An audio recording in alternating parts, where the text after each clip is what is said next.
दिवंगत उपमुख्यमंत्री अजित पवार यांचा अस्थिकलश आज शिवकॉलनी येथील राष्ट्रवादी अजित पवार पक्ष कार्यालयात यावेळी आला असून राष्ट्रवादी कार्यालयामध्ये माजी मंत्री गुलाबराव देवकर, राष्ट्रवादीच्या प्रवक्त्या प्रतिभा शिंदे, राष्ट्रवादी अजित पवार पक्षाचे जिल्हाध्यक्ष संजय पवार यांच्यासह प्रमुख पदाधिकारी व कार्यकर्त्यांनी अजितदादांच्या अस्थिकलशाचे दर्शन घेऊन अभिवादन केले।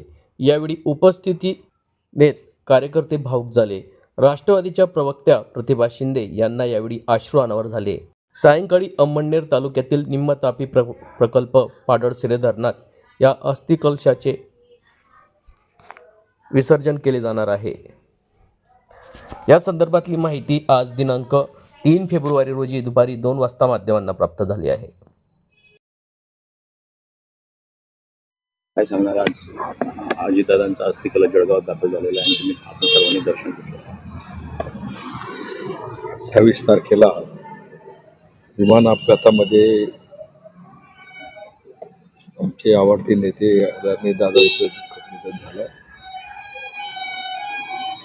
संपूर्ण महाराष्ट्रामध्ये शोककळा पसरलेली आहे।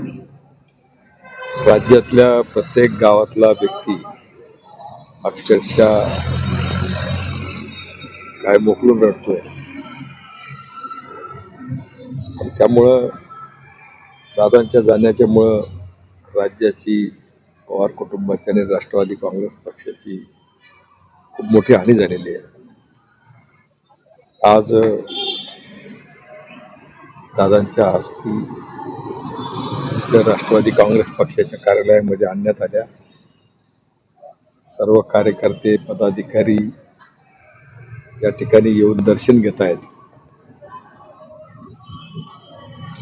काळाने खूप मोठा घाला घातलेला आहे।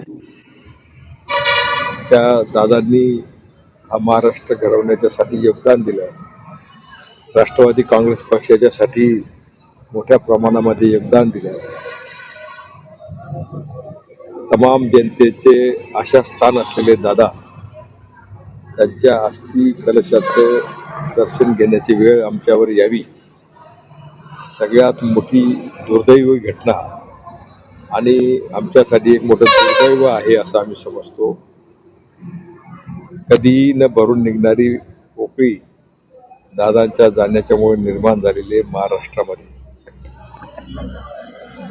पहिल्या दिवसापासून 28 तारखेपासून आजपर्यंत अजूनही दादांच्या आठवणी ह्या दिवसभरामध्ये 100 वेळा येत असतील आणि त्यांच्या कर्तृत्वाचा आढावा, त्यांच्या वागण्याची, बोलण्याची पद्धती, कार्यकर्त्यांशी असलेले संबंध, आमच्यासोबत असलेले संबंध, या सगळ्या गोष्टीच्या आठवणी या सातत्यानं येत असतात आणि कित्येक वर्ष दादांना आम्ही विसरू शकणार नाही अशी ही परिस्थिती या ठिकाणी दुर्दैव निर्माण झाली।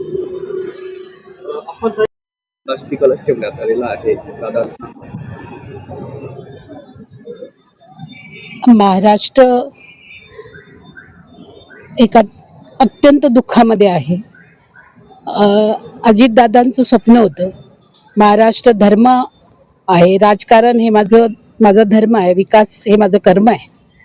आणि आज त्या अजितदादांच्या अस्थी जळगावमध्ये आलेल्या आहे। जळगावशी दादांचं खूप जवळचं नातं होतं। तसं इथल्या केळी, इथला शेतकरी, इथले कारखाने, इथली सहकार क्षेत्रातली सगळी असणारी कामं, याच्यामध्ये दादांचा फार रुची असायची। तापीचं पाणी कसं शेतकऱ्यांपर्यंत पोहोचेल याच्याबद्दल दादा सतत बोलत राहायचे। अशा अजितदादांच्या अचानक अपघाती विमान अपघातात जी हानी झाली, त्या अस्थी इथे आलेल्या आहेत। आज राष्ट्रवादीचा कार्यकर्ताच नाही तर महाराष्ट्रातला सर्व नागरिक हादरलेला आहे। दादांना आम्ही सगळे आदरांजली देणं म्हणजे दादांचं स्वप्न जे आहे की इथल्या विकासाचंच काम करणं, विकासाचंच राजकारण करणं, ते पुढे नेणं हीच खरी श्रद्धांजली आहे आणि ती आम्ही सगळे कार्यकर्ते नेटाने करू।